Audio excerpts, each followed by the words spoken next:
Hello and a very warm welcome. Thanks for tuning into News9 Live. That particular topic, that's what we're going to probe today because it is a big day. The Home Minister of the country is in Arunachal on a 2-day visit, and that's the main reason. The border blueprint to counter China's aggression on the border front. Now, in a clear demographic change that has been enforced by China, the neighboring country has built several border villages and roads to strengthen its territorial claim on the disputed line of actual control. The construction of 628 odd villages and 21 counties across the border with an iron fist is a matter of concern for India. Now, these Chinese villages span across Ali and Gadi district opposite Ladakh right up to Nyangchi across Arunachal Pradesh. And they help the Chinese PLA to mobilize men and equipment at a short notice. The legitimacy of these territorial gains, is being established by populating these border villages with a mix of civil and military population. Now, on our side of the border, situation is in a stark contrast. Far-flung and remote Indian villages lack the facilities and incentives for the natural habitants to stay back. Many have left their homes in search of better jobs, healthcare and quality of life, rendering them as ghost villages in the mountains.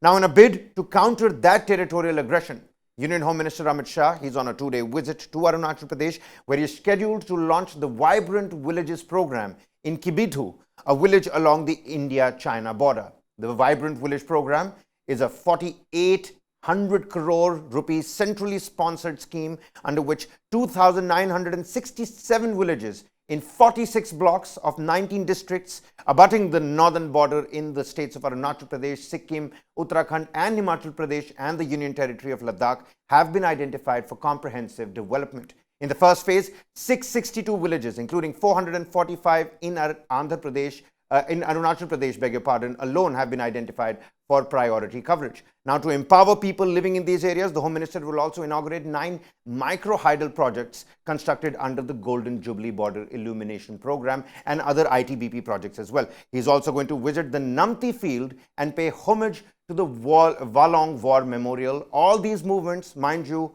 are going to be noticed and registered by the Chinese PLA. Now, Shah's visit comes in the backdrop of a fresh irritant from China, that is the renaming of 11 places in the state of in Mandarin and Tibetan languages. There is also the fight to legitimize these territorial claims. But even as Xi Jinping solidifies an unprecedented third term as the head of the state, what does India need to do to safeguard its strategic affairs priorities and exactly what is at stake? I'm joined by Aditya Raj Kaul, Executive Editor, Strategic Affairs here in the studio, and also a defense expert will be joining us on the broadcast as well. But my colleague Nivriti has filed a short documentary story on the village border battle. You can download the News9 Plus application, but in the meanwhile, and we are going to discuss the hot pursuit of the huts as well on these borders. Here's a snippet and we'll get back to the discussion.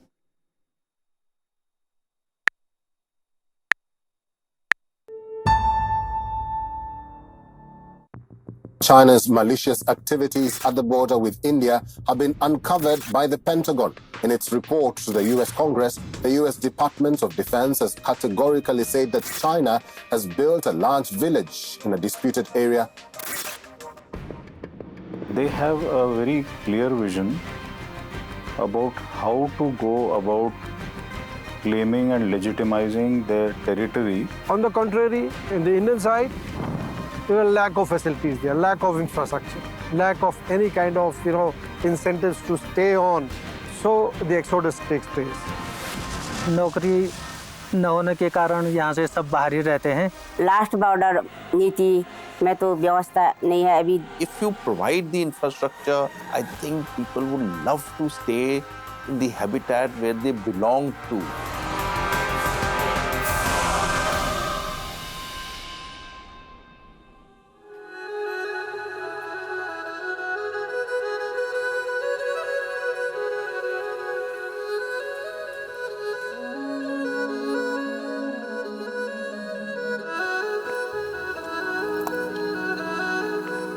A picture postcard village in Uttarakhand. Just 26 kilometers from the Chinese border, Niti is far from teeming with tourists.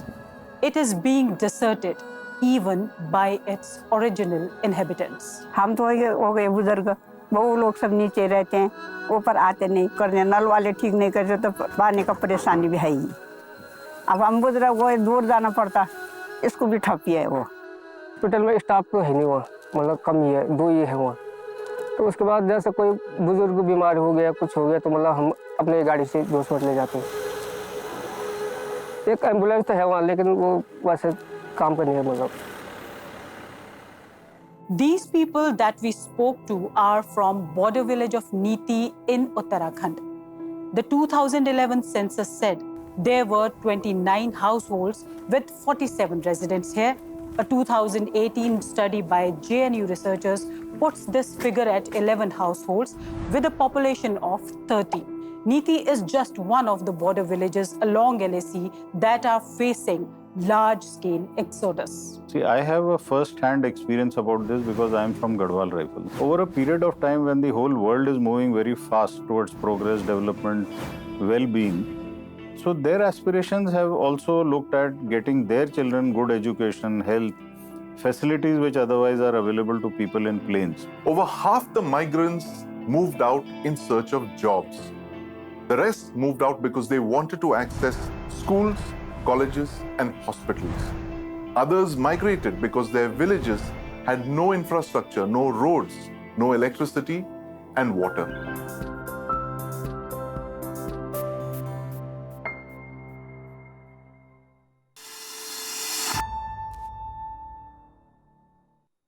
Well, joining us on the broadcast is also Major General Ashwini Sivach, a defense expert. But, Aditya, just to get the ball rolling as well, the Vibrant Village program, Amit Shah is in Arunachal Pradesh.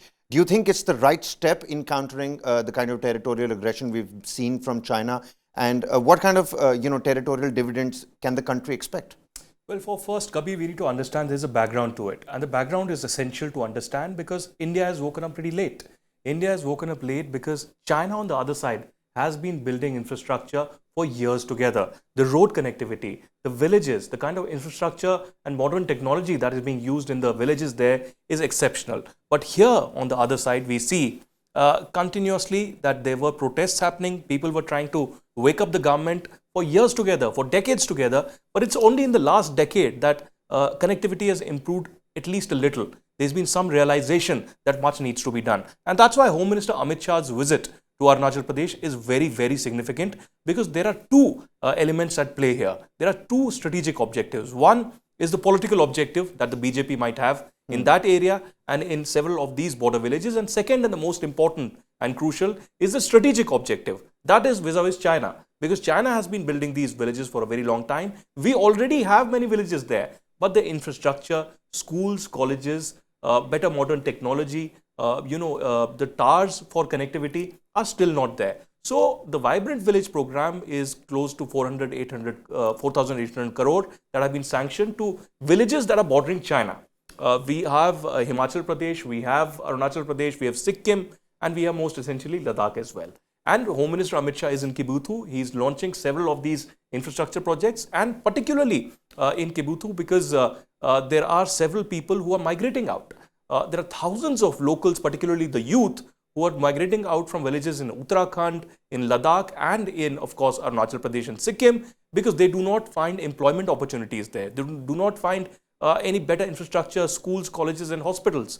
And that is the reason that the government has sanctioned 4,800 crore. And mind it, 2,500 crore out of that is only for road connectivity. So you can imagine what kind of infrastructure would have been there and what will be replaced it with. So it is a very significant development. I would say that this should have happened at least 20 years back. And now a beginning has been made, but this is not enough. This is just a slow beginning that has been done. Much more needs to be done in these villages.